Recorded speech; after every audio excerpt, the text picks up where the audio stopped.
Continuamos en la epístola a los Romanos, capítulo 8 de la epístola a los Romanos.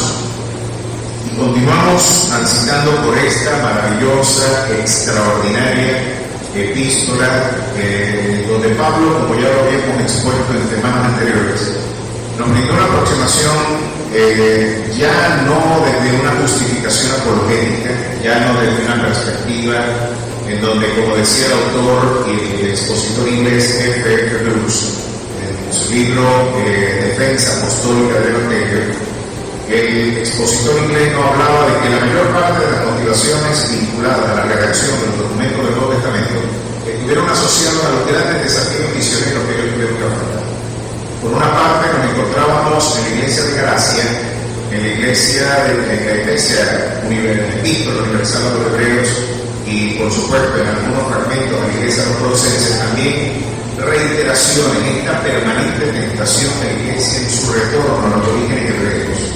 Esta idea de que transculturizando a la iglesia, enculturizando y asimilando los elementos culturales de la comunidad hebrea, la iglesia experimentará mayor esplendor espiritual. Ha sido una de las tentaciones que la iglesia ha tenido que afrontar por 21 siglos de peregrinación. El retorno a ser los judíos, vamos a judaizar nuestra fe.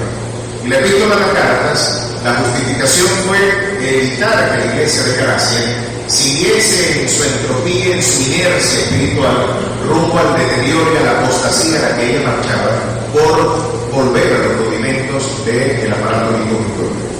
Luego la epístola a los Colosenses es una respuesta a los gnósticos.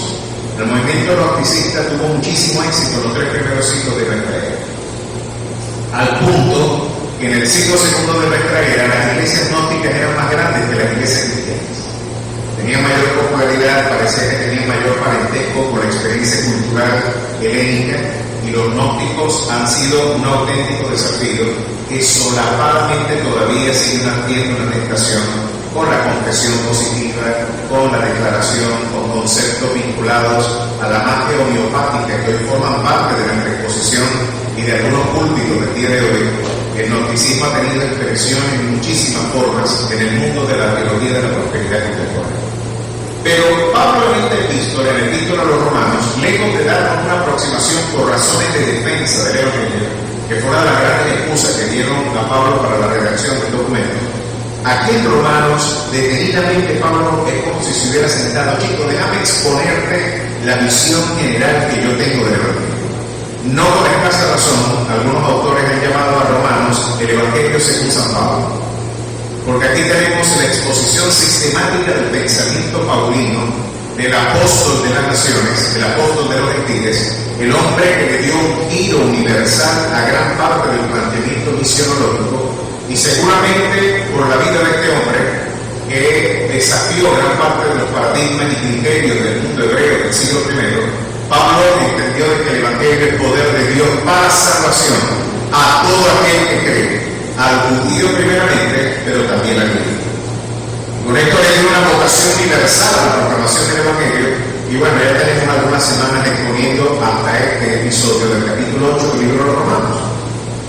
Este capítulo 8 de Romanos, queridos hermanos, es un auténtico manjar para aquellos que tienen inquietudes espirituales, aquellos que han entendido que la fe cristiana es una fe para pensadores, aquellos que han entendido que la espiritualidad cristiana, lejos de ser una espiritualidad que se queda sin respuesta frente a aquellos que la antagonizan, la desafían, y aquellos que pretenden de alguna manera exponerla al descrédito. Aquí nos encontramos ante una de las respuestas más solemnes, más extraordinarias que la literatura sagrada conserva.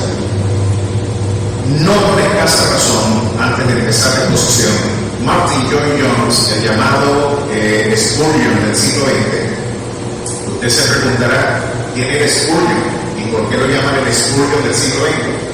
Porque Spurgeon, para el siglo XIX, en plena era victoriana de la segunda mitad del siglo XIX, ese momento de mayor esplendor del Imperio Británico, donde, como decían los historiadores, no se ponía el sol sobre el Imperio Británico, porque las colonias británicas estaban prácticamente en todas las latitudes del mundo.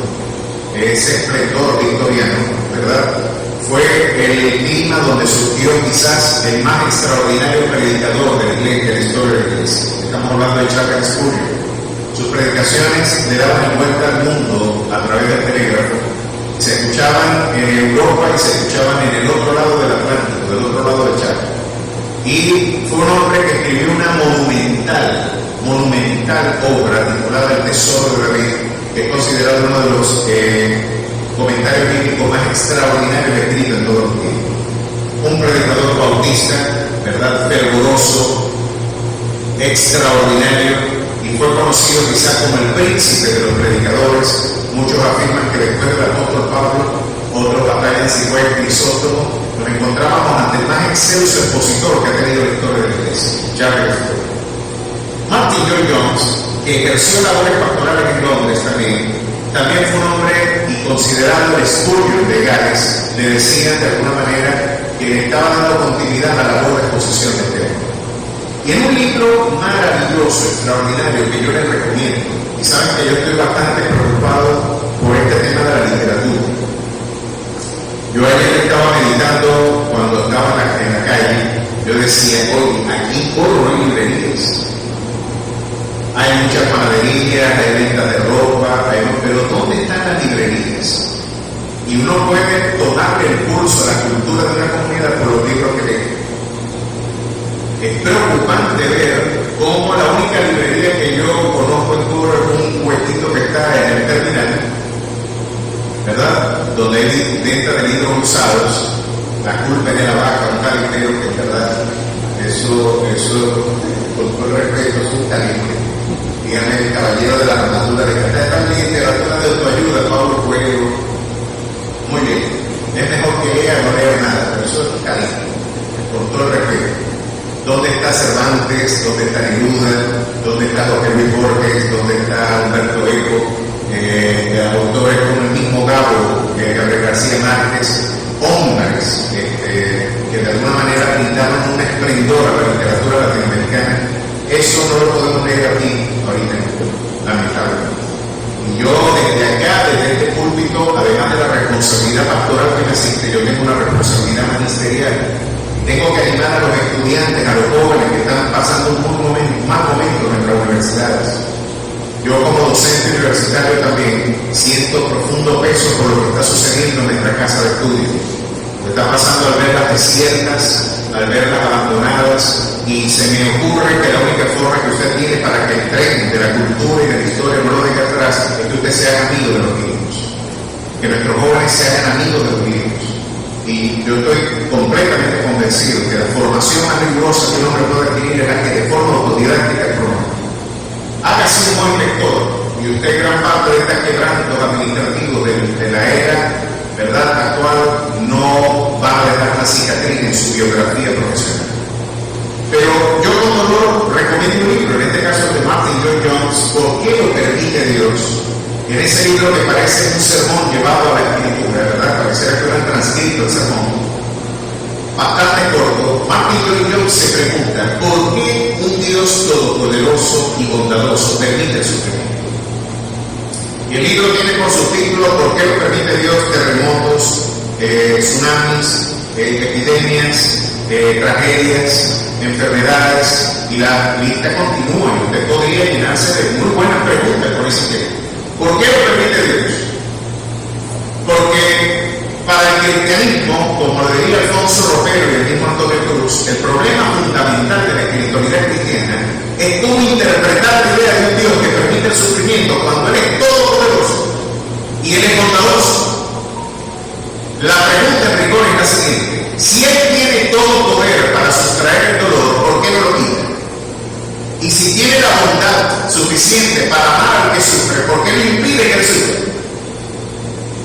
Esa fue la paradoja que Epicurio, el filósofo helénico, le hizo, en este caso, a los creyentes. Y desde la perspectiva del atomismo de Epicurio, Dios no existía.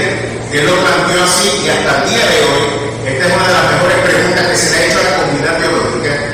La paradoja de Epicurio, así la conocemos en la historia del pensamiento. ¿Por qué si Dios es todopoderoso, no puede impedir el dolor? Y esta vez lo planteó él. O Dios no es todopoderoso o no es bueno. No es todopoderoso porque no puede eliminar el dolor y por lo tanto es impotente en algunas áreas. Y no es bondadoso porque, pudiendo evitar el mal, no decidió no hacerlo. Por lo tanto, como Él no es ni todopoderoso, ni es bondadoso, concluimos que no existe. Ese fue el planteamiento de Epicurio. Y hasta el día de hoy es una de las mejores preguntas, una de las preguntas más brillantes que tenemos nosotros como desafío en términos apologéticos. Claro que hay una respuesta para eso. Pero esa es la auténtica guerra espiritual que la Iglesia libra. Y la Iglesia hoy está librando una batalla de proporciones culturales de carácter ética. Parece que hay que despertar a la Iglesia y sacudirla, porque gran parte de la comunidad, de la comodidad política, de las libertades civiles que ustedes hoy disfrutan, son el producto de hombres que entendieron esto bastante bien y que aún sembraron sus vidas para la promoción de estos valores de libertad. De verdad que hoy, lamentablemente, por la ausencia de una iglesia militante, estamos a punto de perder gran parte de estas libertades civiles. Pero vamos a ver qué nos tiene que decir este epístola a los romanos. La semana pasada estuvimos viendo cómo aquí se le da respuesta, y él decía a Martin Lloyd-Jones en ese libro, ¿Por qué lo permite Dios?, algo que a mí me resulta interesante y no puedo dejar de pasar por alto. Él decía que la Iglesia ha escapado y huye al tema de la reflexión teológica. Parece que la academia, parece que el pensamiento, parece que la sistematización y la organización del pensamiento es un tema oneroso. No, eso no es muy espiritual. Eso como que déjaselo a los académicos, déjalo a otra gente. Yo quiero sentir a Dios, no entender a Dios. Y ustedes pueden ver que entre nuestras canciones, por ejemplo, una canción que dice esperar en ti, difícil sé que es. Y luego dice, yo no confío con mi mente, yo confío con el corazón. ¿La has escuchado? Yo no confío con mi mente, pero con el corazón. Ay, esto suena muy romántico.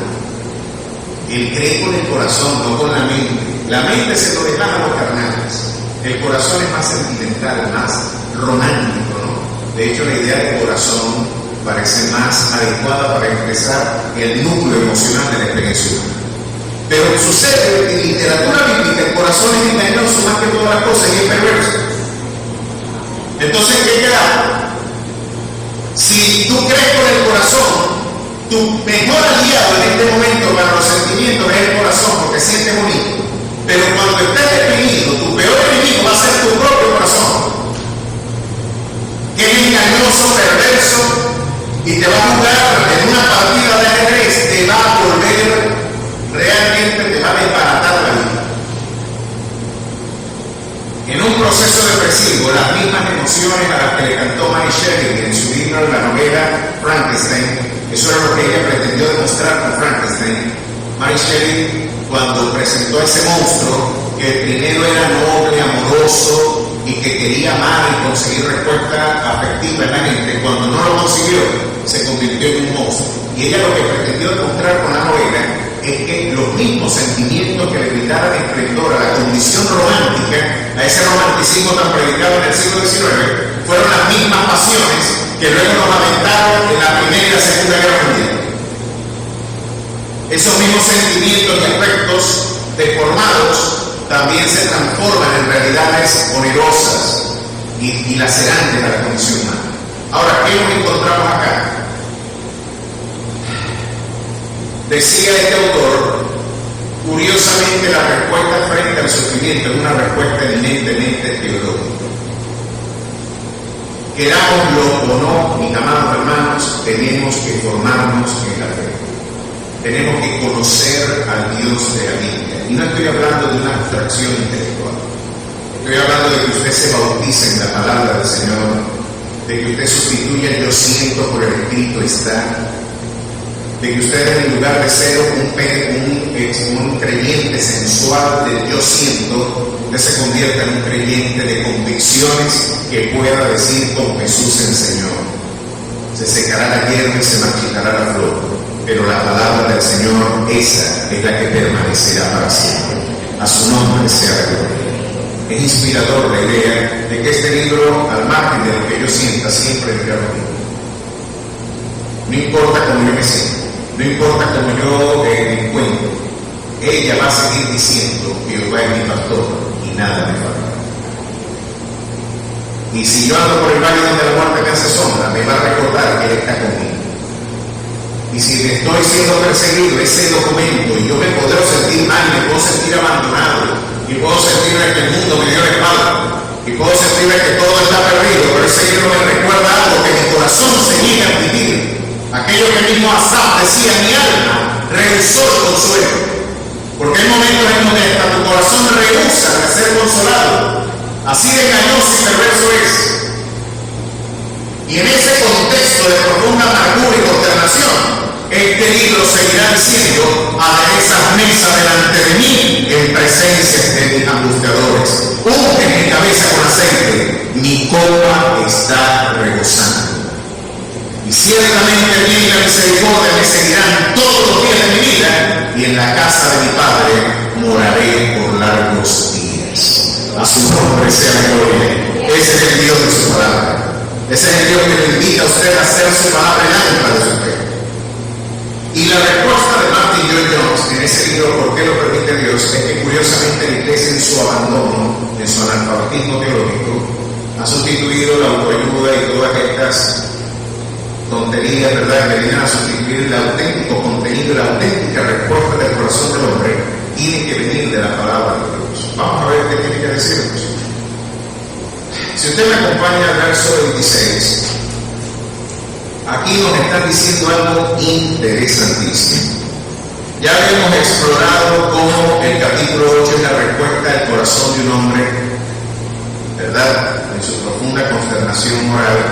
Yo quiero hacer lo bueno, pero lo bueno no lo puedo hacer porque hay una ley en mi miembro que me impide hacer lo bueno. El capítulo 7 es un capítulo desgarrador, donde ya Pablo está hablando de la abstracción del pecado que mora en mí, de que mora en el hombre, en la humanidad, sino del pecado que mora en mí. Ahora yo no le voy a hablar como un teórico, le voy a hablar como un hombre que ha vivenciado la miseria. Ese miserable pecador que quiere agradar a Dios y no puede hacerlo, soy yo. Que quiere hacer lo bueno, pero no puede hacerlo porque hay una ley que batalla en sus miembros, que está abierta a rebelión por el precepto divino. Ese hombre que está en abierta rebelión para con Dios y que no quiere saber nada de Dios, que está enemistado con Dios y que aún, como la Escritura dice, aborrecedor de Dios, aborrece la idea de Dios, ese hombre soy yo. ¿Qué les parece? Aquí Pablo nos abre el corazón y nos presenta la desgarradora lucha espiritual que está presente en sus tiempos. Ahora, la respuesta de este hombre en el capítulo 8 es maravillosa. Ahora pues ninguna condenación hay para los que están en Cristo Jesús, los que no andan conforme a la carne, sino conforme al Espíritu. Porque la ley del Espíritu de vida en Cristo Jesús me ha librado de la ley del pecado y de la muerte. ¿Qué está diciendo Pablo frente a esta crisis? Mi amado hermano, tu problema moral, la incapacidad que tú tienes para satisfacer la justicia divina, la incapacidad que tú tienes para brindar, ¿verdad?, con tus propios méritos personales, satisfacción a la justicia de Dios. Este es el punto en donde Jesús se encontraba en absoluta desencuentro con el liderazgo espiritual de su tiempo. Aquellos hombres que pensaban que por el esplendor de su aparato litúrgico, aquellos hombres que pensaban que por la impecabilidad social con la que ellos se manifestaban bastaba para satisfacer la justicia divina, hipócritas, y la expresión original es artistas, o más bien actores, porque esa era la idea. La idea era que eran actores, no actúes, no vivas una vida en representación de algo que no es auténtico, ¿vale? Ninguna de tus justicias, de tus presuntas habilidades sociales van a poder satisfacer las demandas de la justicia divina. Y Pablo viene a decir que aquí a poner en bancarrota la soberbia religiosa de aquellos que piensan que Dios les debe a ellos. No, a él le importa también que yo le dé una salvación a él. Él se la ganó. Usted nunca se ganará la salvación. Usted será salvo por la fe. El justo por la fe vivirá. Y este es un don de Dios que se recibe por la fe, no por obras, para que nadie se gloríe. Así que yo estoy vestido de justicia. tengo una identidad nueva, tengo un valor sobrenatural, no por mis logros y méritos, o por mi piedad o por mis méritos éticos, morales o religiosos, fue porque por la gracia de Dios, Él me ha vestido de una justicia que inmerecidamente Él me la ha regalado. Y Pablo dice, ese miserable pecador encontró una justicia que le fue conferida por la fe, y ahora es justificado pues por la fe y tiene paz para con Dios por medio de nuestro Señor Jesucristo. Y la conclusión lógica de esta justicia es que ninguna condenación hay para los que están en Cristo Jesús. Los que no andan conforme a la carne, sino conforme al Espíritu. Y nos viene a adelantar algo más. La vida espiritual es la vida gobernada por el Espíritu Santo. Más allá, ¿verdad?, de nuestras estructuras, nuestros ritos y ceremonias, necesitamos la auténtica vivencia del Espíritu Santo. Necesitamos nacer de nuevo. Esta fue la resolución a una profunda crisis que usted y yo tenemos que resolver. Cuando la iglesia no entiende esto, uno puede tener una iglesia enferma. Una iglesia donde van a haber competencias por quién tiene más esplendor, a ver quién brilla más, a ver quién tiene mayor esplendor, ¿verdad? Y este es un problema serio en el seno de la iglesia. Este es un problema interinstitucional, ¿verdad? Y uno se da cuenta de que cuando este problema está presente en el corazón del creyente es porque no ha entendido esta verdad. Yo no tengo nada que presumir, porque todo lo que yo tengo se lo debo a Él. Yo no puedo decir que esto lo conseguí yo, no.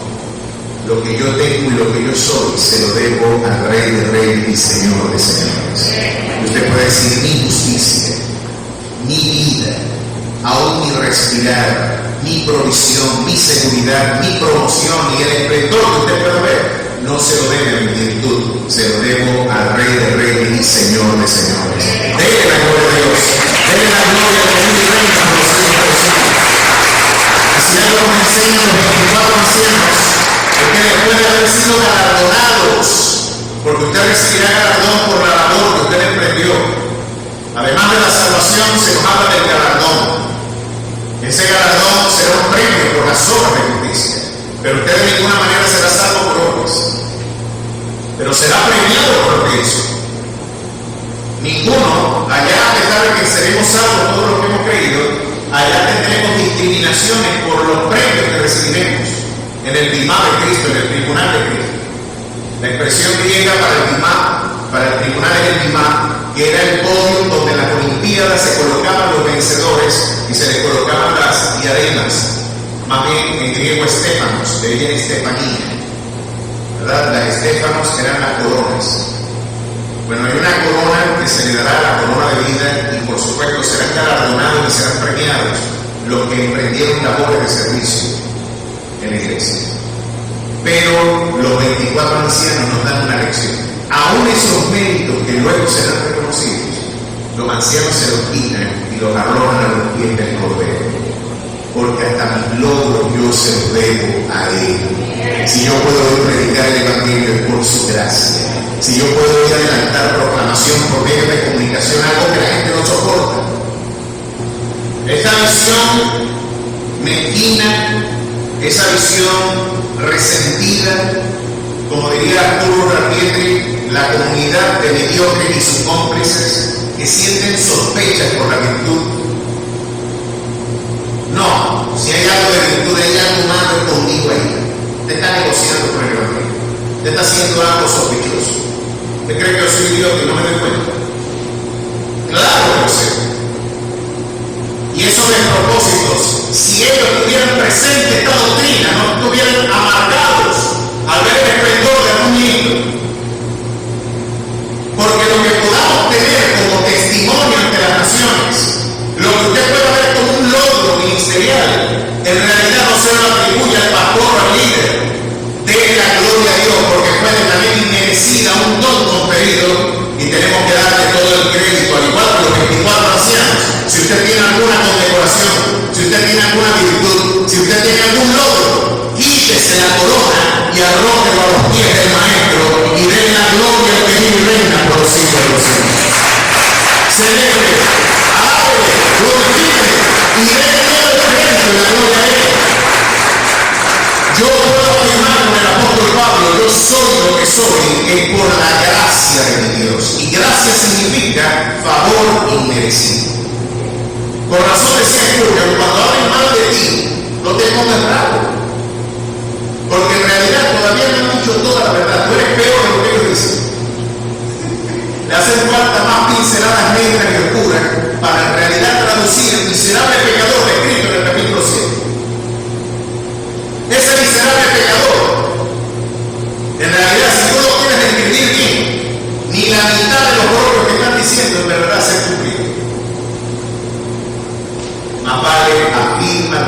seguridad en lo que Él logró por ti en la cruz, y que por medio de su Santo Espíritu tienes la habilidad de la santificación y puedes vivir conforme a la voluntad de Dios, también por la gracia de Dios. Aquí no hay lugar para la jactancia. Esto no es una falsa piedad, una falsa modestia, es la objetiva, ¿verdad? No tenemos nada de qué gloriarnos, no tenemos nada de qué jactarnos. Toda la gloria la merece el autor, artífice y consumador de nuestros logros. No se salva el valiente por el trabajo. Aquí tenemos un extraordinario hecho. Esto quedó bastante claro en estos primeros versos. Pero ahora viene un problema a desarrollarse a partir del verso 26, que nos deja bien claro el tema de la teología de la oración y la teología del sufrimiento. ¿Cómo vamos a lidiar con este tema de cómo pedirle a Dios, por ejemplo? Y cómo interpretar nuestro sufrimiento a la luz de nuestra visión de la fe. Este es un problema que seguramente usted tendrá. Miren, por ejemplo, las cosas que yo estoy meditando. Ahorita, permítame pensar en voz alta para que usted se haga una idea. El tema de la pandemia. El tema de la pandemia, y si es un producto inducido por alguna fuerza global, ¿cuál es la interpretación del fenómeno de la pandemia? En la Edad Media, con la peste negra y por supuesto luego con la gripe española, que coincidió con la Primera Guerra Mundial, mató más gente la gripe española que la misma guerra, ¿sabes? La gripe española mató mucha más gente que la guerra, y de alguna forma la peste negra dejó a Europa con 1/3 de su población. Vieron por lo menos 3 olas significativas de la Edad Media de la peste negra, que en realidad esta no tenía un origen viral sino bacteriano. Era producto, por supuesto, de la transmisión de las pulgas, de la rata de cañería. Y curiosamente, miren cómo la ignorancia le juega en contra de la iglesia y de la cultura. En la Edad Media se consideraba que los gatos eran animales del infierno. Y se dieron a la tarea de la Inquisición de darle muerte a todos los gatos, porque supuestamente eran animales del diablo. Al exterminar a los gatos, creció la población de la rata. Y la rata, por supuesto, era el vector de la peste negra. Y mientras ellos estaban cazando brujas, la peste negra estaba logrando con creces lo que la ciencia estaba evidenciando luego después. Fue un prejuicio religioso, un prejuicio del folclore popular, de la metafísica popular, la que de alguna manera dejó a Europa devastada. Y se preguntaban ellos, ¿por qué los judíos no se mueren? Porque los judíos guardaban distancia social por prescripción bíblica. Cuando había algún enfermo, lo apartaban en sus baños rituales, y parece que toda la observancia legislativa del Pentateuco le brindó a Israel y a la comunidad cristiana que observaba la ley y la Biblia, le dio herramientas para preservarse frente a las contingencias sanitarias. Hay un enfermo, aparte, y lo van a tratar de esta manera, y va a tener una cuarentena. Este concepto es bíblico. Y empezaron a sospechar, si no les da a ellos es porque ellos son los artífices de este mal, y empezaron a perseguir a judíos y a otras comunidades cristianas porque no les daba la peste negra, y en realidad era por la higiene que estaban ellos observando y por observar los mismos criterios que la Biblia enseña. Puede usted observar cómo la batalla ha sido entre la ignorancia y la fe, ¿no? Y lejos de la ciencia desmentir a la fe, el Dios del átomo es el Dios de la Biblia. Y podemos ver cómo la ciencia sigue confirmando lo que la Biblia ya enseña. Ahora, viene ahora Pablo y nos dice, verso 26 del capítulo 8, y de igual manera el Espíritu nos ayuda en nuestra debilidad, pues ¿qué hemos de pedir como conviene? No lo sabemos, pero el Espíritu mismo intercede por nosotros con gemidos indecibles. Mas el que escudriña los corazones, en este caso es el Espíritu Santo, sabe cuál es la intención del Espíritu, porque conforme a la voluntad de Dios intercede por los santos. Aquí hay un juego de palabras en donde la Trinidad se integra para dar expresión al cuidado de Dios para con su iglesia. ¿Qué nos está diciendo Pablo? Pablo nos está diciendo cómo hemos de pedirle a Dios. No sabemos cómo pedirle a Dios. Nos hemos meditado, oye, ¿será que yo no tengo el carro que quiere porque no se lo he pedido a Dios bien? ¿Será que hay algún rito que yo no estoy cumpliendo? ¿Será que no estoy diciendo una palabra que ¿Será que en el habla calabra, pata de cabra, me faltó algo para articular una confesión mágica y se cumpla la voluntad de Dios? Ese ha sido el proyecto de gran parte de la espiritualidad mágica, homeopática, de la que nosotros como cultura hemos vivido por muchos siglos. Nuestra ascendencia, ¿verdad?, afrodescendiente, nuestra ascendencia africana, nuestra ascendencia indígena y nuestra ascendencia hispánica ha venido de esa fuente por largos siglos. Aquí tenemos la idea, por ejemplo, de un elemento llamado el sereno. Ese es un personaje de la metafísica popular. Y el sereno es una suerte de instancia metafísica inaprensible que llega por la madrugada y que usted puede poner incluso un cuchillo y ese cuchillo se ve afectado por los elementos mágicos del sereno y ese cuchillo ahora sí es susceptible para utilizarlo con propiedades terapéuticas. Usted tiene que poner al sereno la sábila, usted tiene que poner al sereno algunos brebajes y ese sereno tiene una facultad metafísica de transformarlo. Y no salga al sereno. ¿Quién es ese tipo, chico? El sereno.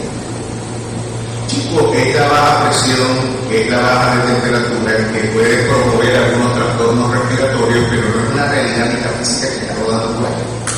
Pero nosotros en nuestra mentalidad tenemos esa idea. Por ejemplo, el concepto animista, el concepto de que el universo está siendo gobernado por ánimas, es un concepto muy popular y aquí en Falcón bastante, ¿sabes? Usted va para Coro.filo y se va a conseguir las ánimas del pasado. ¿Qué es eso? Las ánimas del pasaje son las almas. Ánima en latín es ánima en alma. Las almas del pasaje fue un momento en donde en 1912, si no me equivoco, toda Paraguaná experimentó un proceso de hambruna serio y de escasez de agua que obligó a sus pobladores a peregrinar y a marchar para llegar a Cacoro y beber agua. Y curiosamente algunos registros históricos nos narran de que mucha gente cerró la puerta, ¿sabes? Frente a la posible contingencia de algún arrebato por parte de gente que venía, ¿verdad?, moviéndose de hambre y muerta de sed. Lo que sucedió es que mucha de esa gente murió en el camino y de hecho me comentan, porque yo he investigado parte de esta historia, me llamó muchísimo la atención y que Falcón tiene historias increíbles.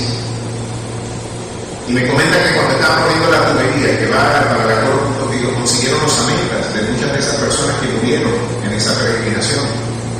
Y la gente cuando va para las ánimas de Guasare, lo que está diciendo es que las almas de esas personas pueden interceder ante Dios o ante las fuerzas espirituales por ellas. Esas personas que se murieron, les podemos rendir culto. Si nosotros las manipulamos religiosamente, ellas pueden intervenir en nuestro porvenir. Pero este es otro concepto que hasta algunos, hasta el día de hoy, podrían pensar que es algo inocuo. La Biblia lo condena abiertamente. Y la Biblia dice que no hay otro nombre dado a los hombres bajo el cielo en el cual usted y yo podamos tener salvación, sino en el dulce nombre de Cristo Jesús. Yo soy el camino, la verdad y la vida, y nadie viene al Padre sino por mí. Así que usted piensa que puede llegar al Padre por la intercesión de algunas almas, está equivocado, es más, es pecado, porque es desafiar el precepto divino. Y si yo pudiese llegar a Dios por medio de otro hombre que no sea Cristo, por demás entonces murió Cristo. Y cuando usted le rinde culto a un alma de un difunto, en lugar de rendirle culto al que murió, resucitó y ciertamente volverá, usted está diciendo que era inútil y era estéril la cruz. ¿Para qué vienes a resucitar? ¿Para qué vienes a morir? Si otra alma a mí me puede llevar a la gloria eterna. Es una espiritualidad, es un folclore perverso y herético, el que ha nutrido gran parte del folclore popular. Pero eso lo dice la Biblia, eso no lo dice la cultura. Así que cuando usted explora la Biblia, usted se va a conseguir con muchas cosas que, oye, esto no es así. Y con razón, usted puede ver que cuando este libro vuelve a la escena social, hay transformaciones radicales en las experiencias políticas y culturales. Sucedió en la Inglaterra del siglo XIX, sucedió en los Estados Unidos en el siglo XIX y en la Inglaterra del XVIII y del XIX, y por supuesto en gran parte del siglo XX. ¿Qué dice Pablo acá? Chico, tú no sabes pedir lo que a ti te conviene, porque entre otras cosas, tú crees que tú sabes más que Dios. Y cuando tú le pides a Dios, hay cosas que tú le estás pidiendo a Dios que no son realmente necesarias para ti. Y alguien podría decir, cuando Dios me haga rico, yo lo voy a hacer. Si Dios me da este negocio, yo te prometo, Diosito, por este primer curso, que yo te sirvo. Ahí yo sí te voy a buscar bastante. A lo que se me dé ese negocio, yo le regalo una iglesia a los evangélicos y yo les hago iglesia. Una vez me consiguió yo le he hecho tres iglesias a los evangélicos. Y yo le digo, bueno, hasta que usted no se conozca con el Cristo de esa iglesia, usted lo que fue un constructor. Usted necesita más que hacer una iglesia y encontrarse con el Señor de la iglesia. Ese es otro negocio y por demás mucho más gratuito y además de todo la gloria siempre será la de Dios. Entonces uno tiene que estudiar porque el control nuestro nos brinda estas aproximaciones, estas interpretaciones. Bueno, ya tú vas a ver que a lo que yo tenga este negocio lo voy a hacer y no entendemos quién es Dios y por eso oramos mal. ¿Qué tiene que decirnos la Biblia del Dios de la Biblia? ¿Será la suerte la que gobierna mi mañana? ¿Será que este negocio no se dio por mala suerte? ¿O por casualidad se dio? ¿Qué es la casualidad? ¿Qué es la fortuna? Nicolás Maquiavelo también empleaba. El pensamiento renacentista hablaba de la fortuna. Luego, el pensamiento ilustrado con Voltaire, Montesquieu, Rousseau, Diderot y gran parte de la ilustración, tanto francesa como inglesa, hablaban de la fortuna como criterio del gobierno de la historia. ¿Será que Dios gobierna, pero no interviene en nuestras cosas? Como una ocasión me dijo una muchacha que fue a la peluquería y le dijo a mi esposa, bueno, yo estoy orando para que Dios nos dé mejor mañana, dice mi esposa. Yo estoy orando para que esto cambie y para que el niño, bueno, imagínense, era el 2016, para aquel entonces, ¿se acuerdan de ese terrible año? Muchachos, en términos ministeriales, un desafío del 2016. Me acuerdo que ahí rebajó todo el mundo, muchachos, menos yo. Rebajó todo el mundo. Estaba todo el mundo y flaquito, comiendo pepito. El mango se convirtió en el árbol nacional, muchachos. Ya el araguaney, los chicos, un cariño, el mango. Y el tambor era el quitaruido por excelencia de la gente. Un quitaruido del trabajo de agarrar un tambor y se le aclaraba la vista a la gente. Llegaba, muchachos. Tremendo. La construcción cesó.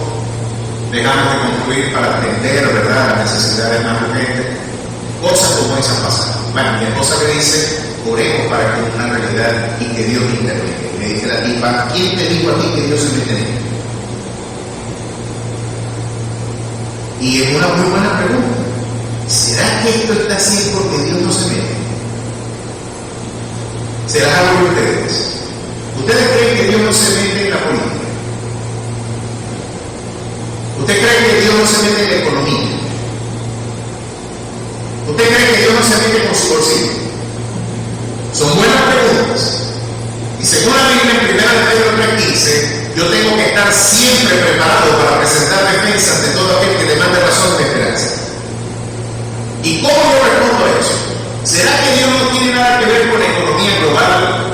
¿Será que Dios no tiene nada que ver con esta pandemia? ¿O sí tiene que ver? Vamos a ver qué dice la Biblia. Acompáñenme al capítulo 3, versos 37 y 38 de las Migraciones. Este cántico luctuoso, ceremonial, funerario, descrito por Jeremías en este precioso y monumental libro de Lamentaciones. En el capítulo 3, 37, miren la joya de la literatura teológica que consagra el autor. Capítulo 3, 37 y 38. ¿Quién será aquel que diga que sucedió algo que el Señor no mandó? De la boca del Altísimo no sale lo malo y lo bueno. ¡Ah, caramba! Yo me acuerdo que la primera vez que yo leí esto, casi me voy por el mundo. Dios, yo puedo entender que Dios tenga que ver con lo bueno, pero con lo malo. Yo me hice loco y seguí leyendo por ahí. Y me conseguí después el profeta Amós. Alguien que me acompañe a Amós capítulo 3, verso 6. En Amós, capítulo 3, verso 6, ahora el profeta viene a reiterar la afirmación de Jeremías, dando una gesta maravillosa ajena de la literatura sagrada. Se tocará la trompeta en la ciudad y no se alborotará el pueblo. Habrá un mal en la ciudad del cual Jehová no haya hecho. Como dicen en Maracaibo, bailar este tronco en la uña. Es decir, que la pandemia la trajo Dios. Porque aquí Amos está diciendo, habrá un mal en la ciudad del cual Jehová no haya hecho. La pandemia la trajo Dios. Difícil conclusión, difícil pasaje. Yo me hice loco y como dije, no, esto es demasiado, me voy para otro sitio. Voy a leer en Primera de Samuel. Y en Primera de Samuel, capítulo 2, está cantando una mujer que no podía tener hijos. Y saben que John Piper nos dice que usted puede conocer muy bien la teología de una iglesia y la salud doctrinal de una iglesia con las canciones que canta. Yo particularmente no he escuchado cantar así a muchos cantautores nuestros. Miren lo que esta formidable mujer, con razón uno de los hombres más excelsos de la historia de Israel fue Samuel. Si su mamá cantaba así, imagínense la escuela dominical que le tenía su mamá en la casa, la escuela bíblica que tenía, ¿vale? Imagínense el nivel de formación, de conocimiento que tenía de Dios. Y usted no va a tener un hijo distinto a la idea que usted tiene. Realmente, claro que hay excepciones y que hay hijos que a pesar de que usted ha podido sembrar valores distintos, luego responden de manera distinta, pero eso es generalmente excepcional. Generalmente el niño va a copiar más que sus ideas, su conducta. Su conducta va a ser el reflejo generalmente. Y miren lo que esta mujer le enseñó a su hijo. Capítulo 2, verso 6. Jehová mata y él da vida. Él hace descender al Señor y hace subir. Jehová empobrece y él enriquece. Abate y enaltece. Él levanta del polvo al pobre y del muladar exalta al menesteroso. Mira lo que dice acá. Verso 9. Él guarda los pies de sus santos, mas los impíos perecen en tinieblas, porque nadie será fuerte por su propia fuerza. ¿Qué les parece a ustedes el Dios que da vida? ¿Cuánto dan gloria a Dios porque Dios da vida? ¿Y cuánto dan gloria a Dios porque es mata? Ese amén está bueno. Ese amén está más sospechoso que un rey de suerte. Sí, amén. ¿Cuánto Dios prospera? ¿Cuánto ven que Dios empobrece? Caramba. No nos gusta esa idea, ¿no? Que esta es la otra antigua, pero este es el Dios de la Biblia. Para nosotros como evangélicos, la idea del sufrimiento generalmente es esta. Señor, mete tu mano. Y yo me pregunto, ¿y cuándo la soltó? Señor, interven tú. ¿Y cuándo Dios soltó la escena? Porque es aterrador la idea de que Dios haya soltado algo, ¿sabes? Pero nuestras oraciones sugieren la idea de que algunos demonios se metieron, le ganaron la partida, Dios estaba descuidado, y ustedes se imaginan, chicos, Gabriel, Miguel, los arcángeles, ustedes no se dieron cuenta que hay un problema. Allá atracaron a fulanito y no te diste cuenta. ¿Por qué no te... Chicos, aquí vamos a tener que poner una alarma para que te pongan la piel a los ángeles. ¿Ustedes se imaginan a Dios hablando así? Ese es el Dios del folclore popular, de la mitología evangélica, ese no es el Dios de la Biblia. El Dios de la Biblia está sentado en su trono, en él vivimos, nos movemos y somos. Y si usted cree que Dios existe, pero que Dios no interviene en la historia y en los acontecimientos sociales, económicos y políticos, usted no es cristiano, usted es teísta. Esta fue la tesis que articuló Voltaire y que bebió de la fuente Bolívar, O'Higgins, Miranda y gran parte del pensamiento pro-independentista latinoamericano. Bebió de esas fuentes. Dios existe, pero no interviene. Dios no se mete en este asunto. Aquí lo que tenemos que ser el protagonista somos nosotros. Pero Dios no tiene nada que ver en esto.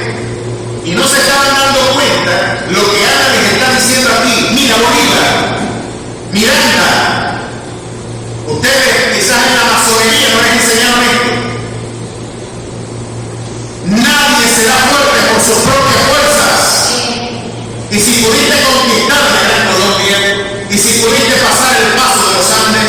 si lograste conquistar el Arauca y luego grandes hombres como Páez tuvieron la batalla de las peceras de medio y lograron conquistar y tuvieron grandes triunfos, es porque el Rey de la Gloria le plació conferirles el poder. El cielo es el que gobierna.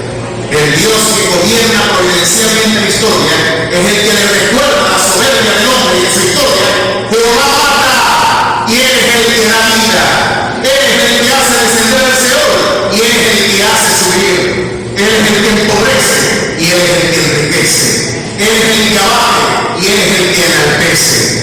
De Él son las columnas de la tierra y ningún hombre será fuerte por sus propias fuerzas. A su nombre sea la gloria.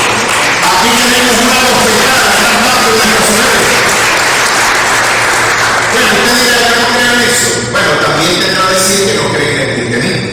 Usted entonces es un volteriano, usted es un ilustrado, pero usted no es un cristiano. Mire lo que dice la Escritura en Jeremías, capítulo 10, para que usted pueda seguir confirmando. Y les puedo dar un pasaje de esto por cada libro de la Biblia. Ese es el trabajo que estoy haciendo ya para escribirlo. No lo puedo hacer ahorita. Pero, si usted me permite, Jeremías era un hombre que estaba bien entrenado en este concepto.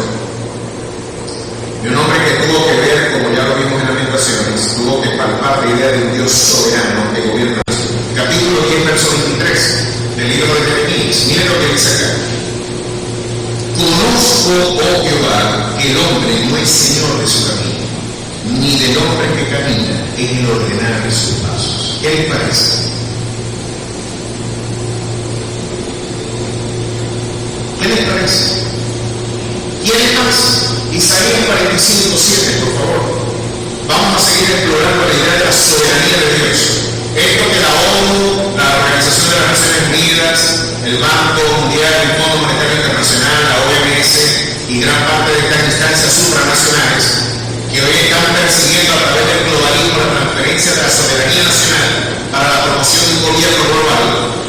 Ellos en su soberbia, ¿verdad?, de estas grandes élites transnacionales y supranacionales, de alguna manera consideran que pueden elegir mejor por nosotros y se consideran los reyes soberanos de la historia. Ahora miren lo que dice Dios. En realidad ellos son títeres dentro de tus manos. Capítulo 45, verso 6. Para que se sepa desde el nacimiento del sol y hasta donde se pone, que no hay más que yo Jehová, y ninguno más que yo, que formo la luz y creo las tinieblas, que hago la paz y creo la adversidad. Yo Jehová soy el que hago todo esto. Y cuando dice ni el COVID, Dios levanta la mano. Sí, yo lo doy. Antes de que usted empiece a orar por mí, ya deben estar preocupados. Como el chiste de Lolito, pensaban que era un predicador que no se le llenaba la iglesia. Ese chico con un problema, la gente no viene para la iglesia y le dijeron, hay un perico que está predicando. Oye, vamos a ver si sea a ver el perico cuando. Y el perico, cuando lo tenía el decreto, muchachos, el perico predicaba hasta de Apocalipsis. Y los 4 jinetes de Apocalipsis, el perico, y lo pusieron en el púlpito. Y el pastor invitó a todo el mundo y llegó y se llenó la iglesia para ver el predicador. Y el perico entró en pánico, muchachos. No, tengo que irse y no habló. Y el pastor, perico. Todo el mundo burlándose del pastor. Ahora sí fue verdad, está el mismo loco y un perico predicador. Empecé a hablar, voy a quebrar el ministerio, va a fracasar. Así es verdad. Ahora dicen que es un predicador y el perico no predicó. Y el perico calladito no quiso hablar, que el pastor lo agarró por el cuello, lo batió contra el suelo y lo pisó y lo empujó. Y el perico se paró y se sacó y dijo, hermano, vamos a orar por el pastor, que el pastor es este domingo.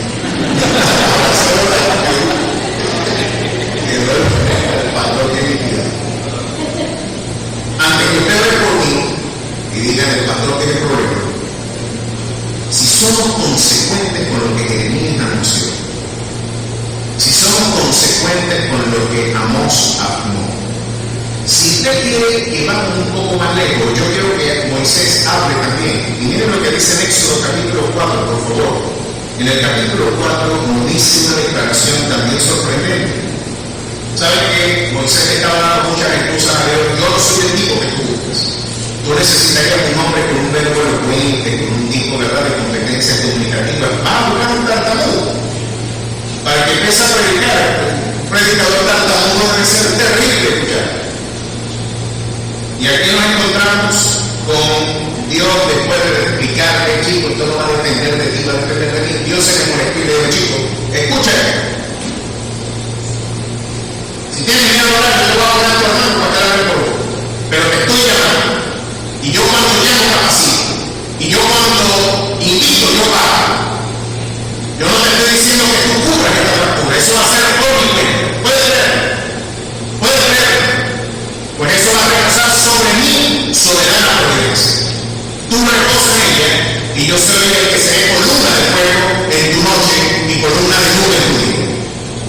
Pero quiero que sepas algo más de mí. Capítulo 4, verso 11. Jehová le respondió: ¿quién dio la boca al hombre? ¿O quién hizo al mundo y al sordo, al que ve y al ciego? ¿No soy yo Jehová? Al mudo, al ciego, lo hizo Jehová. Y lo está diciendo Jehová. Ya por último, vamos a dejar que sea Job. Podría hablar de Salomón, podríamos hablar de Ezequiel y podríamos hablar de todos los personajes bíblicos que afirman el camino de Dios es soberano. Ni por hablar de Daniel, que los reyes quedaron confrontados y les dijo: el cielo es el que gobierna, y si está sentado en el trono es porque Dios le plació utilizar al más bajo de los hombres para emprender este llamado al liderazgo nacional. Y miren lo que está diciendo ahora Job, y con esto ahora se paso a la resolución del tema. Miren lo que dice Job: este extraordinario hombre, después de enterarse que habían muerto sus hijos, de que había perdido todo su patrimonio y luego perdería su salud, miren la respuesta que viene. Capítulo 1, verso 20. Entonces Job se levantó y rasgó su manto y rasuró su cabeza y se postró en tierra y adoró. Y dijo: desnudo salí del vientre de mi madre, y desnudo porque le haré. Jehová dio y Jehová quitó. ¿Qué les parece? El que da y el que quita. Sea el nombre de Jehová bendito. En todo esto no pecó ni atribuyó a Dios despropósito. Y el capítulo 2, verso 10, la esposa de Job, después que perdió todo su esposo y luego aún la salud, la mujer le dice: todavía retienes tu integridad, Padre. Todavía te mantienes santo ante el Señor. Maldice a Dios y muere. Maldice a Dios y muere. Imagínense esa ayudidón. ¿Saben cómo dice Lucas? Esa ayudidón dice: ay, mi demonio. Y le dijo: maldice a Dios y muere. Y miren lo que él le responde. Verso 10. Y le dijo: como suele hablar cualquiera de las mujeres fábulas, ha hablado, que recibiremos de Dios el bien y el mal no lo recibiremos. En todo esto no pecó con sus labios. ¿Qué les parece, mis hermanos? Aquí la responsabilidad que está reposando sobre Dios. Y ahora viene Pablo y nos recuerda: tú no sabes pedir como conviene. Tienes la idea de que ese carro, de que esa casa, de que esa pareja, de que ese dinero es el que te conviene. Y mis propósitos son mucho más sublimes que la miope percepción que tú tienes. Quizás lo que estás pidiendo, porque Dios te puede responder de tres maneras, de repente dado aquí varias veces. Siempre Dios responde así: sí, no o espera. Puede decir sí a nuestro ruego. Y gloria a Dios cuando hemos clamado por nuestros enfermos y el Señor nos ha sanado. Pero también hemos clamado por enfermos y el Señor se los ha llevado.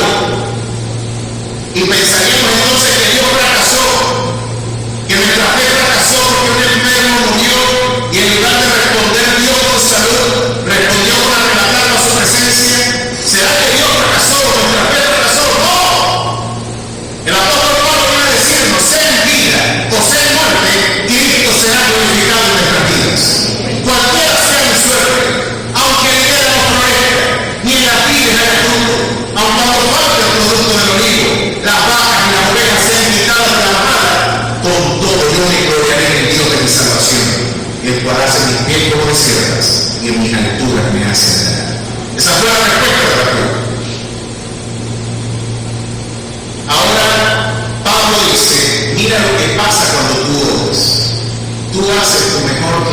al Señor con honestidad ante Él.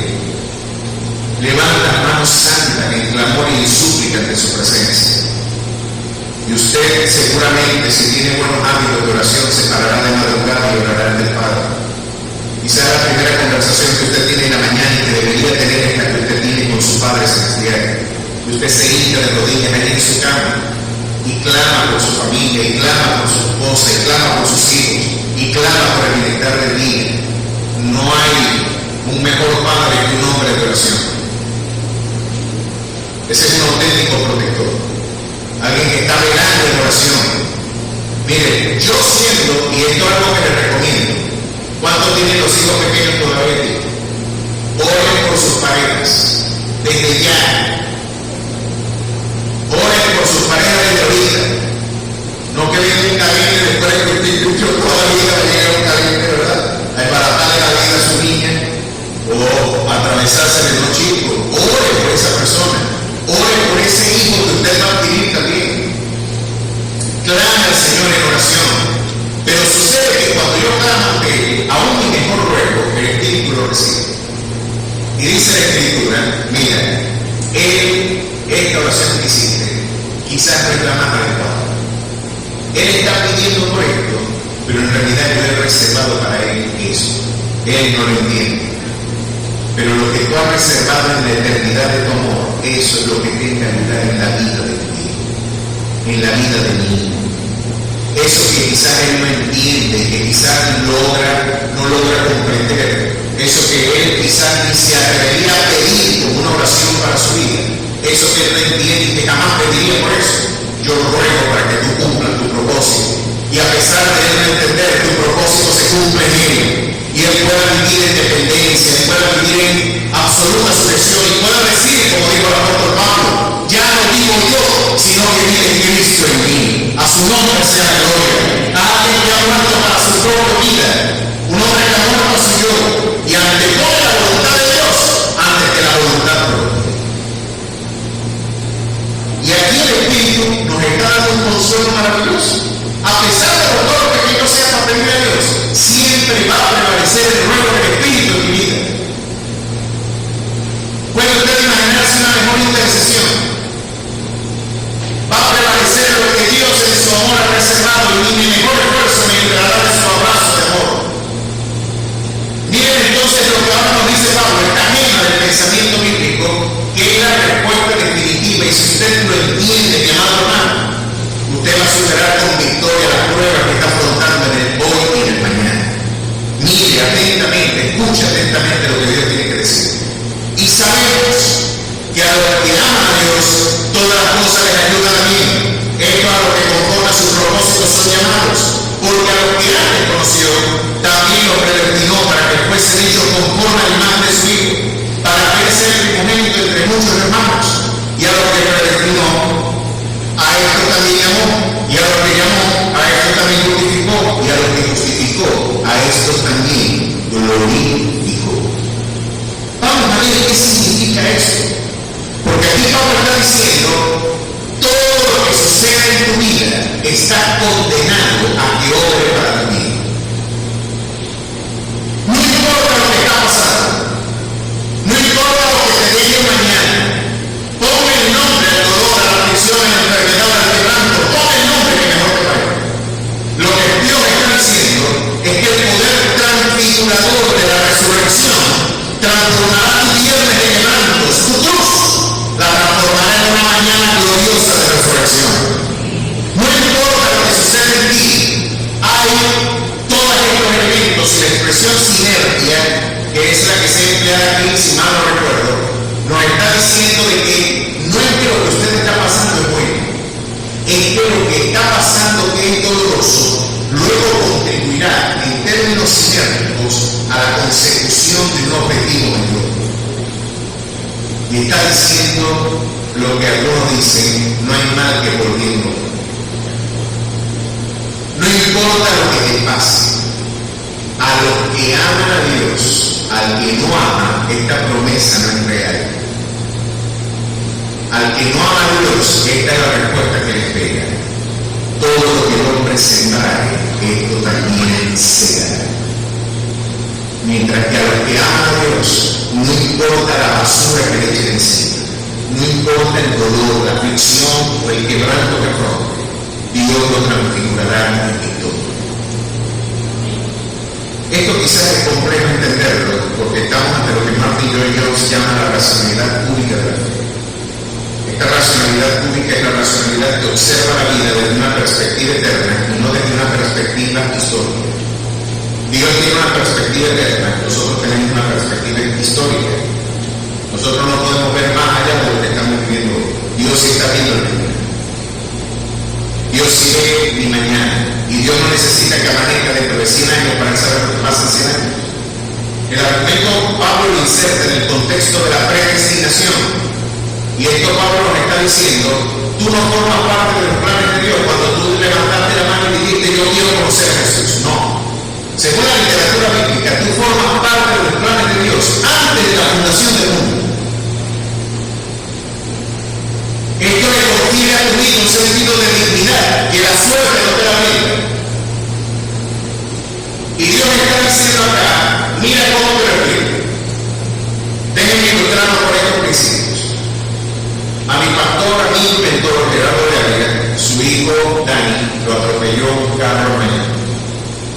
Lo arrollaron, le fracturaron la pierna. Al niño de 10, ustedes saben que en el ámbito de la tibia y del peroné, yo no sabía esto, no sé si son los mismos criterios que se emplean hoy, pero esto fue para los años 60 más o menos que pasó.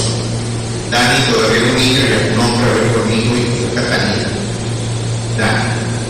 Gerardo ya tiene 87 años y sus hijos ya son también personas de la ciudad. Bueno, lo cierto es que lo atropellan y él está en Europa en ese momento y le dice, mira, atropellaron a Dani. Y le dice, ¿y dónde lo llevaron? Parece que lo llevaron al Metropolitano. Y dice, ahí lo atienden, hermano. Dijo el tipo, en ese hospital tiene fama de que no es muy buena la praxis médica. Y dice el tipo, caramba, él se quedó con la angustia de pensar que al hijo se lo había tratado mal. Cuando le quitan el yeso, le llevan un traumatólogo y le confirman que lo trataron mal. Lo trataron mal y lamentablemente el hueso de la tibia del peroné había fracturado uno de los dos. El crecimiento del que se fracturó se detuvo y el otro hueso sigue creciendo. Por lo tanto, para que la pierna no le quede torcida, vamos a tener que fracturar el hueso que se acaba de soltar y el hueso sano para que el niño no le crezca la pierna torcida. Y si tú quieres que sea futbolista, pelotero, deportista o sencillamente que tenga un andar, ¿verdad?, normal, vamos a tener que fracturar el hueso. Ahora yo le pregunto a usted, ¿cómo usted le explicaría a un niño de 4 años? Papi, vístete que te voy a llevar al hospital para que te partas bien. ¿Tiene usted algún recurso para ilustrar ese principio? Seguramente el niño va a empezar a comer oro. Vamos a orar por papi porque se te murió. Se te murió papá, abuelo, y que me va a llevar. Y después de todo el tiempo que yo vuelvo y eso, y me va a llevar que me partan los huesos. Se volvió loco papi. No hay manera de explicarse. Trata de ilustrar a un niño eso. No vamos a recordar lo que dice exactamente James Thompson en su libro monumental, Cuando lo que Dios hace no tiene sentido. Cuando James Thompson, su hijo menor, se enfermó, ¿verdad? Y estaba afrontando un proceso infeccioso en las ínteras. Y le dice, mire, ¿qué pasó? Le dijo al niño antes de salir a la clínica, papi, yo voy para México, pero vos me prometéis que ese médico no te va a poner una ampolleta, ¿verdad? Y James Thompson, maracucho, le dice, no te preocupes, hijo, que no te va a pasar nada. Yo no voy a permitir que te pongan la ampolleta. Y cuando llegan allá, el niño va a dar a su papá con la mano agarrada. Lo primero que le dice el médico, el niño tiene una amigdalitis y vamos a tener que poner un antibiótico intramuscular.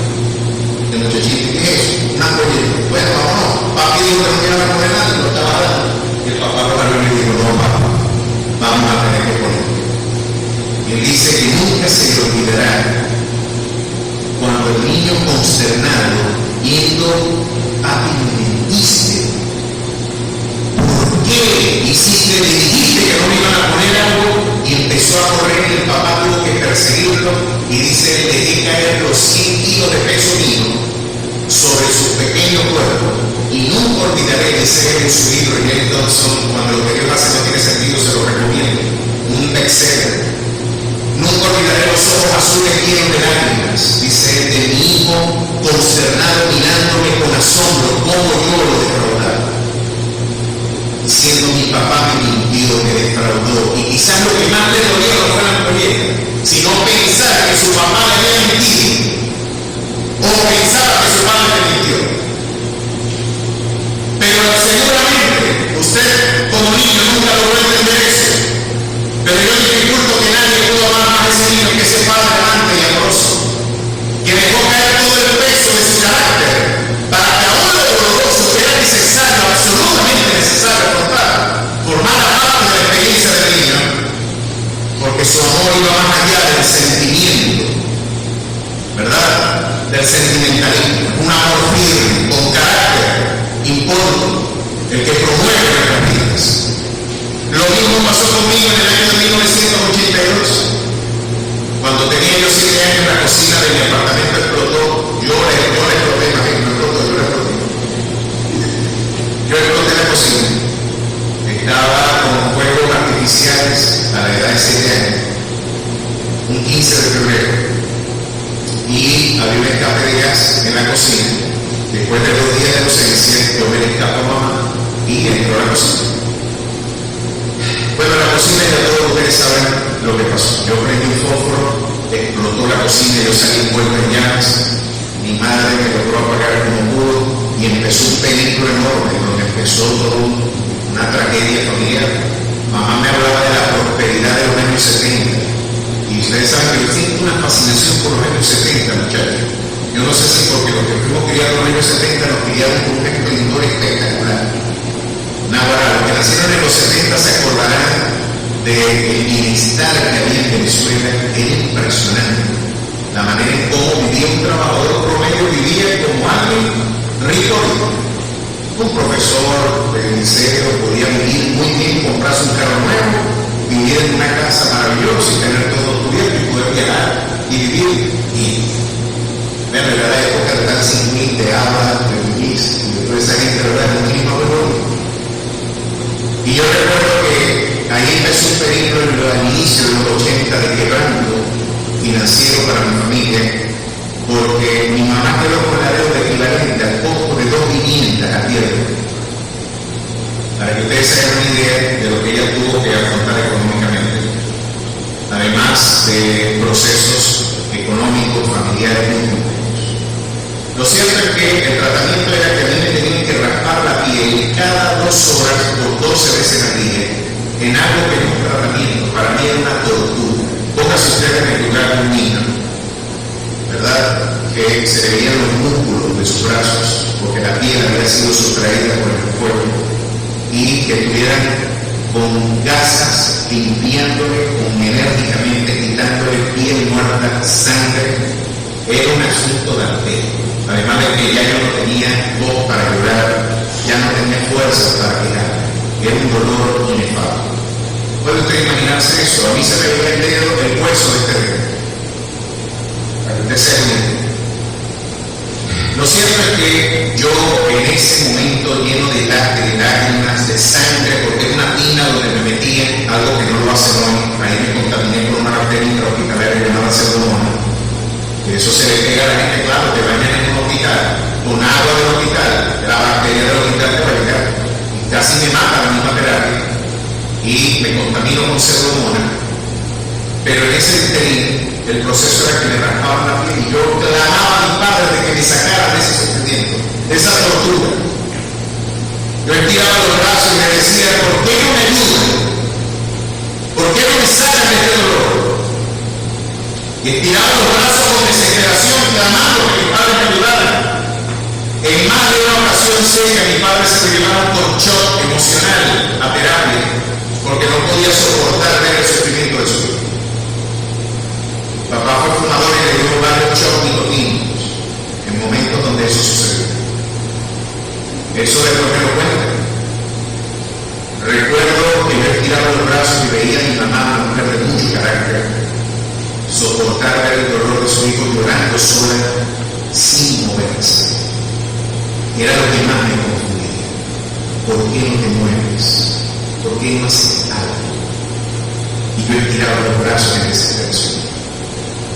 Pero ahora yo entiendo, mi querida iglesia, mis queridos hermanos, que mis padres me amaban más de lo que mi infantil percepción lograba entender. Mis padres, mientras yo solamente veía el dolor, la sangre y los desperdicios de mi cuerpo, mis padres me veían graduado, mis padres me veían casado, mis padres me veían llegando a la consecución de las metas que se habían propuesto para cuando yo era un niño. Y si por el sentimentalismo de mis padres yo hubiera sido sustraído de esa terapia, yo sin duda no estuviera compartiendo esta tarde con ustedes. Ahora yo le invito a que usted tome en perspectiva esta experiencia y la evalúe a la luz de la promesa divina de que a los que aman a Dios todas las cosas contribuyen para ti. Y usted podrá ver en la soberanía de su Dios, un Dios que parece que no se mueve, un Dios que parece diferente ante las lágrimas, un Dios que ante usted seguramente en su dolor, en su consternación, le habrá dicho a Dios: ¿dónde estás tú? ¿Por qué no intervienes? ¿Dónde está el Salmo 91? ¿Dónde está la provisión que yo espero? ¿Dónde está la respuesta a mi enfermedad? Pues hay un Dios que sigue diciendo y que sigue con voz solemne recordándonos. Mira lo que le dijo Dios a Israel después de 40 años. 40 años. Se dice fácil, pero si usted nació en 1981, usted debería saber lo que son esos 40 años, una vida entera ya de madurez, 40 años privados de privilegios, 40 años privados de la comodidad. Miren lo que Dios le dice y le da una interpretación a lo que le dio. Ahora yo quiero llevarte a un lugar distinto. Mira lo que tengo que enseñarte. Y te acordarás de todo el camino por donde te ha traído Jehová tu Dios estos 40 años en el desierto, para afligirte, para probarte, para saber lo que había en tu corazón, si había que guardar o no sus mandamientos, y te afligió, y te hizo tener hambre, y te sustentó con maná, comida que tú no conocías. Te voy a enseñar cosas que tú no conocías y no entendías.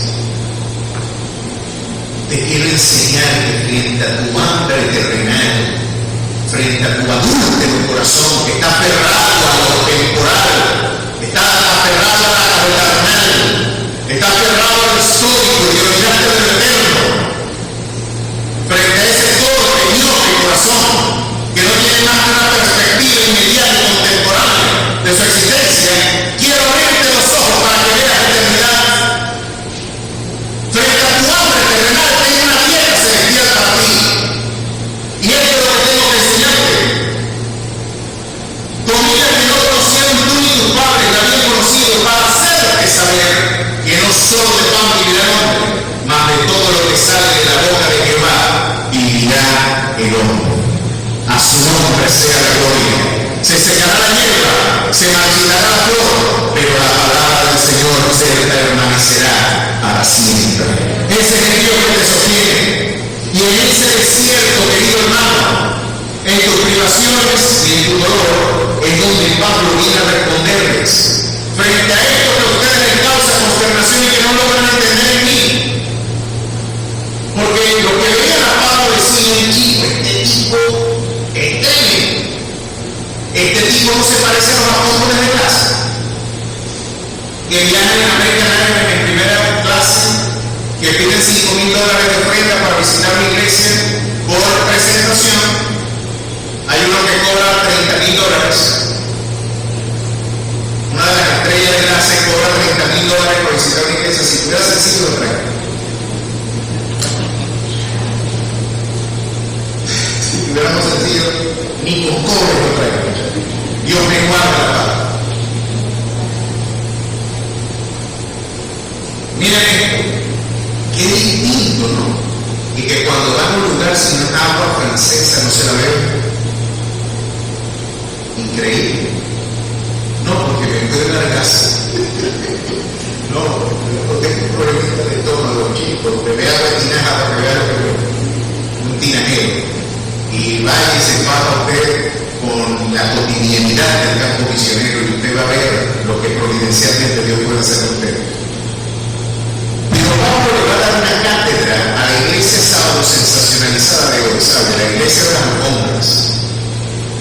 iglesia del esplendor.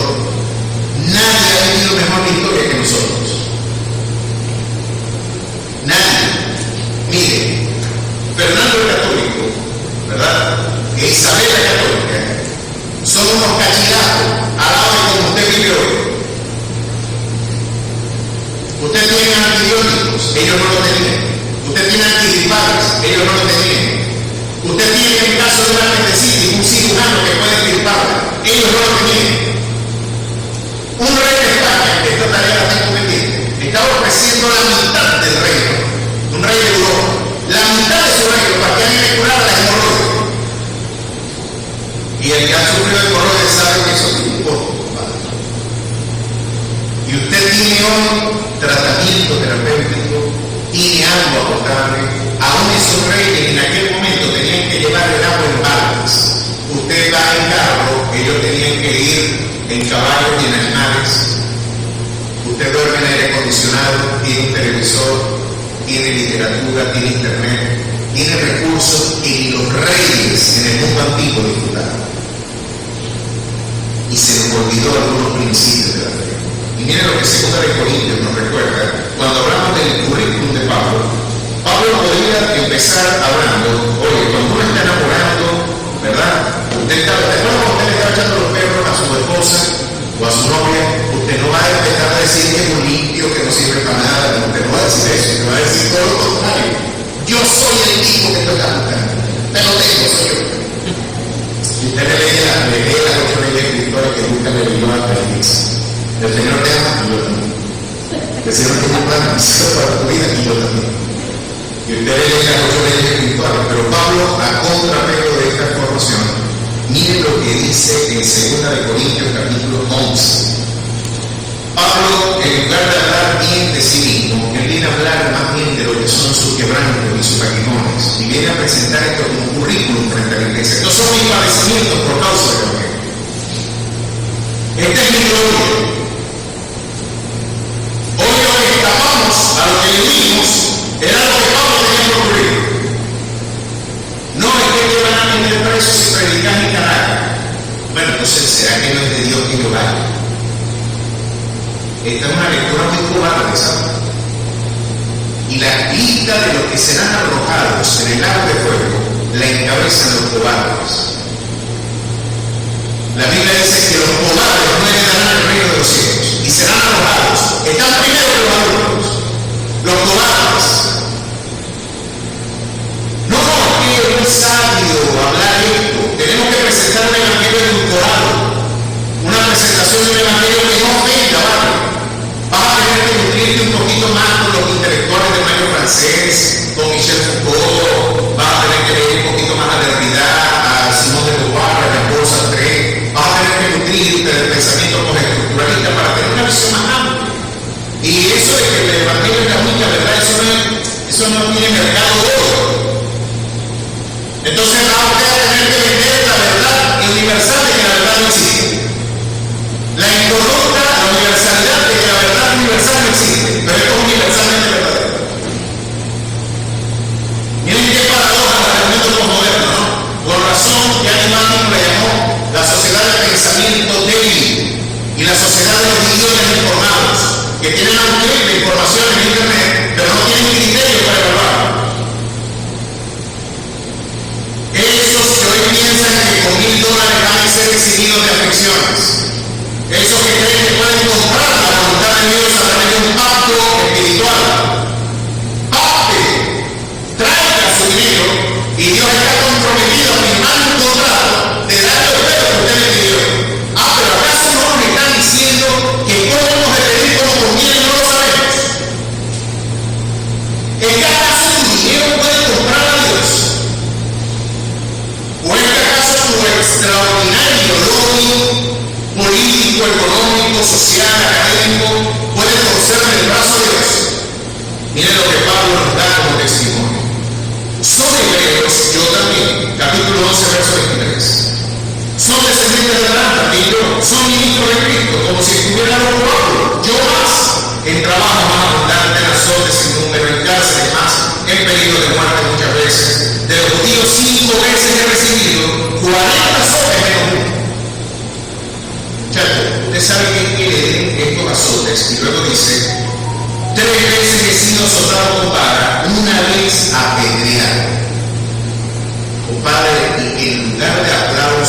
en lugar de afirmación. Yo temprano relajaba con el tema de las iglesias negras en los Estados Unidos. Ustedes no han visto un culto, ¿verdad?, de estas comunidades gospel, muchachos, que eso suena comunal. La sonoridad de esas iglesias gospel son la mamá del soul, de jazz y de toda la sonoridad. Ese es el núcleo. Ahí está la esencia, el cubito de la música, de la sonoridad norteamericana. Ahí está, sin duda alguna, el núcleo. Ese soul y ese sonido distintivo de esa gente es inigualable, forjado en el crisol de la esclavitud. Acrisolado en los cánticos de dolor de los campos del algodón del sur de los Estados Unidos. Muchos de ellos forjados en el Mississippi, como cánticos para aliviar el dolor de la faena, cantaban a Dios, y de ahí viene esa extraordinaria sonoridad. Bueno, en esas iglesias los predicadores predican y prácticamente los que están de aquel lado también están predicando. Y se pasan las limitas con un pañuelo y lo sacan. ¡Ayúdalo, Señor! ¡Ayúdalo! ¡Le dice! ¡Da la palabra! ¡Ayúdalo, Espíritu! Y el predicador pasa predicando. ¡Ayúdalo! Y tanto como amén. Y se paran fervorosas. Oye, ahí provoca predicar. Y usted no se para con eso. Oye, qué alegría, qué conexión. Vanas a rendir culto a Dios. No son espectadores esperando la galleta y el café para ver qué pasa. No, ahí están adorando a Dios. Qué bien se siente ahí. Pero Pablo no fue una iglesia de esa. Pablo estaba predicando que tenían las piedras. Puede usted imaginarse, fue lo que le pasó en Listra. Lo dejaron por muerto. Oraron por él, el Señor no trajo por él. Lo dejaron por muerto. En vez de aprobación, en vez de, oye, qué buena prédica, lo mataron. Lo querían matar. Miren qué más. Era como si usted me quería retirar con un predicador a decir, vos querés acompañarlo a la predicación. Y usted dice, ¿y usted quién es? No, yo no había oído de él. Yo no estoy con él. Algunos después, quizás como Pedro, lo niega 3 veces. Porque quizás usted le tiene miedo a las piedras, a los azotes y a los cánceres. Por razón, mamá lo abandonó. Y luego Bernabé le dijo, chicos, vamos a integrar el Pablo, no, yo no voy con eso otra vez. Nos abandonó en la batalla. Chicos, pero hay que ver el tipo de nivel de la aflicción del ministerio paulino. Miren qué más le pasó. 3 veces he sido soldado con una vez apedreado. 3 veces he padecido naufragio. Una noche y un día he estado como un náufrago en alta mar. Esto fue en el Mediterráneo, donde hay tiburones blancos. Allá sacaron un tiburón por Sicilia. Lo llamaban el torpedo, que medía casi 9 litros. Y eso lo sacaron por el tiempo. Imagínense los animales que habían cuando no había la pesca industrial. Y ese tipo está flotando con una tabla un día y medio en alta mar. Si usted se imagina eso, imagínese usted que salga de la vela para Cuba, se hunda el cayuco, y usted se queda flotando a ver si alguien se acuerda de usted. Pero no basta eso. Cuando llegó a la orilla nadando, puso la mano en la tierra, agarró un palo y lo picó una cuerda. ¿Qué dice el codo? Está salado. No dice eso de los motor. Está salado. Y eso fue lo que los paganos dijeron. Debe ser tan pecador, tan lindo, que después que se salvó del naufragio, después de todo lo que pasó, le picó una cuerda. Ese tipo es malo. Se debe morir. Y no se murió.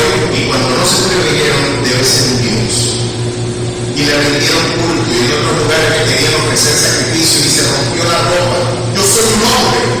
Y después que lo que demostró que no era un Dios, lo que iba a volver a matar, era un película en la vida.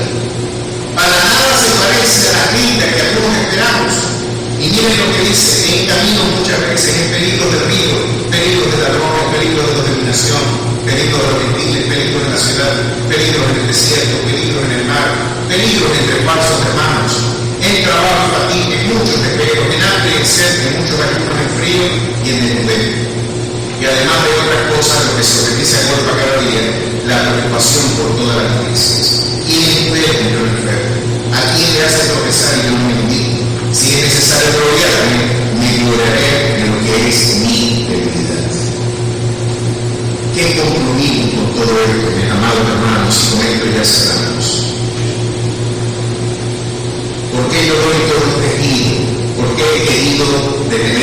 la experiencia paulina para, por contraste, desafiar las opiniones que hoy convencionalmente desde muchos públicos se están enseñando. Porque por ahí usted va a conseguir predicadores que le dicen: si usted está pobre, porque no está en el reino. Si usted está enfermo, porque el reino de Dios no ha llegado a su vida. Si usted no tiene dinero, es porque el reino, los criterios del reino no han llegado. Y curiosamente, yo veo algo distinto en la Biblia. Los que quieren vivir piadosamente padecerán persecución. Luego escribe Lucas en el libro de los Hechos, diciendo que es necesario que a través de muchas tribulaciones entremos al reino de los cielos. Y que nos ha sido concedido no solamente creer en él, sino también padecer por él. Pero ahora Pablo, en medio de esta crisis y de esta consternación, nos da una interpretación que es la respuesta definitiva a tu angustia, es la respuesta definitiva a tu necesidad, es la respuesta concluyente, es como Dios diciéndote: no importa lo que pase contigo, no importa lo que ya lo vi tu mañana, ya lo vi tu final, tú vencerás. Tú eres más que vencedor por medio de aquel que te amó. Y en ese intermedio, mi providencia soberana te recuerda lo siguiente: tú podrás morir en un accidente, pero nunca morirás accidentalmente. Porque yo soy el Dios que controlo las lágrimas y las alegrías, la vida y la muerte. Tú no morirás en un accidente. No es la suerte, no es la fortuna, no es la casualidad, es mi mano la que te sostiene. Y cuando tú partas, la misma mano que fue horadada por ti en la cruz es la misma mano que se compromete a amarte, a protegerte, a cuidarte, a aderezar mesa delante de ti en presencia de tus angustiadores. El Dios que unge tu cabeza con aceite y que rebosa tu copa con bendición. Esa mano es la que te sostiene, esa mano es la que nunca te soltará. Podrás morir en un accidente, pero nunca accidentalmente. Serás inmortal hasta que mi propósito se cumpla en tu vida. Y usted dirá: ¿y cómo puede ser eso? Richard Ruhr, un predicador que yo admiré mucho, me enteré de algunos detalles geográficos que no sabía, que me dejaron asombrado. Estuvo 14 años preso en la Rumanía de la cortina de hierro por predicar el evangelio. Era ministro anglicano. ¿Saben que es un delito en los estados socialistas tener una Biblia? China, Rusia, los Blacks, muchos de los cristianos fueron encarcelados, torturados por causa del evangelio porque traficaban Biblias. Fue el caso de Richard Ruhr. Richard nos comenta en su libro Torturado por Cristo de que después de él ser capturado por las fuerzas enemigas, una de las torturas que le dieron para que no quedara evidencia física del maltrato, porque había una interacción diplomática, porque era de origen inglés, ¿verdad? Y de alguna manera había compromisos para evitar sanciones internacionales.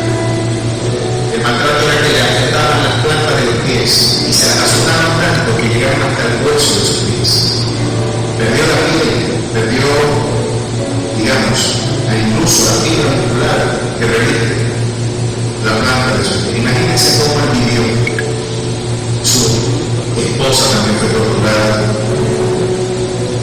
las mujeres fueron violadas, asesinadas, y muchas preguntas abrieron el corazón. ¿Puede usted imaginarse 14 años en una cárcel en donde 4 años que él vivió estuvieron en un lugar bajo 14 metros bajo tierra, donde no había luz, donde no había oxígeno limpio? 4 años sin ver la luz del sol. Él dice que para él mantener la cordura, ¿verdad? Dormía de día, todo lo que él presumía era de día, porque podía verlo por algunas horas, y oraba y recordaba, redactó más de 400 sermones que luego los puso él en literatura. Y en uno de sus sermones él recordó, seguramente en una noche oscura y fría de una de esas casas, esta leyenda contada por la comunidad, en este caso por la tradición oral hebrea. Y sabe que no sé que era el mismo grupo.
consigue el dinero. ¿Usted se acuerda de aquel chiste que dice, aquí te perdieron $10,000 por aquí? A mí, pero aquí está la línea. Usted lo que le pide es la línea. Aquí está la línea de todo lado. Bueno, el repito se fue. Llegó el tercer hombre, se refrescó, bebió agua y se acostó. Y cuando el primer hombre se percató de que no tenía de la manera de un dinero, se devuelve. Y el primer hombre increpó al tercero, lo tomó por el cuello, le dijo, ¿dónde está mi dinero? Y el tipo ciertamente le dijo, yo no sé dónde está mi dinero, ¿de qué me estás hablando? No te hagas el loco, que me robaste el dinero que yo dejé aquí donde yo estaba sentado, ¿dónde está mi dinero? Y los hombres pelearon, y el primer hombre, el dueño del dinero, mató al tercer hombre. El tercer hombre